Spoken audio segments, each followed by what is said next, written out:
Hi everyone, this is Bill from Leith Karate Academy, and today I have some training tips to help develop a strong wrist when striking. So the first thing we're going to work on today is a Makiwara. So there's a lot of different ways of training with the Makiwara, but what we're going to talk about and focus on today is not necessarily how hard you can hit it, but how stable you can keep everything when you strike. So if I'm striking the Makiwara as a beginning student, I want to make sure that the alignment of my knuckles and my forearm is straight. So what I see a lot of new students when they first start training, they'll first start hitting towards the pinky side of their fist, which is of course going to cause a lot of pain and really heighten the chance of breaking your hand when you're striking. So the first thing to make sure of is that you're hitting with the top two knuckles here, straight onto your Makiwara. The second thing to really focus on is if there's any bend in the wrist. If I'm bending my wrist upward or downward, it's going to really start putting stress on the joint and potentially harm yourself. So what I have new students do is I don't have them necessarily just start striking the Makiwara. I have them just place their hand first and just push into it. So I pull back, I extend into the Makiwara, and I just push in a little bit.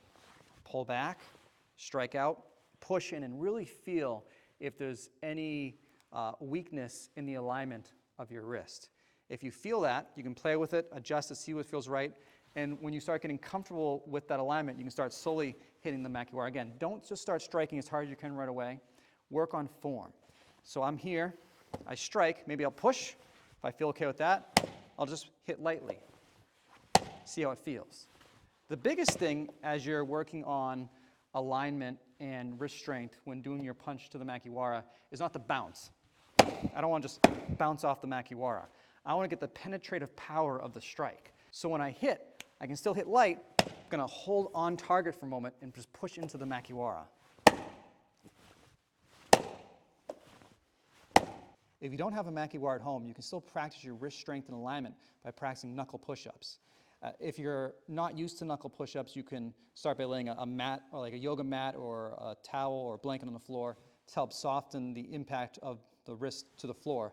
If you've already been training before and you're comfortable with it, right to a hardwood floor. So I'm going to set up my push-up position. Again, the same thing as with striking the Makiwara. I want to make sure the two knuckles that I'm striking with, the index finger and the middle finger knuckles, are what's making contact. I'm going to bring my hands in close to my sides, make sure my core is tight, sink down, and back up. Keeping my elbows nice and tight to my body. And again, as I'm going down, if I feel any bit of wiggle, that's what I want to focus on correcting. So as I come down, if I still feel wiggling out, just pull your elbows in a bit and squeeze tight, and that'll help fix that problem.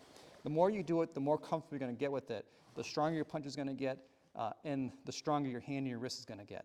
Thank you for watching this video. If you enjoyed what you saw, do me a huge favor and like the video and subscribe to my YouTube channel. Till next time, have a great day.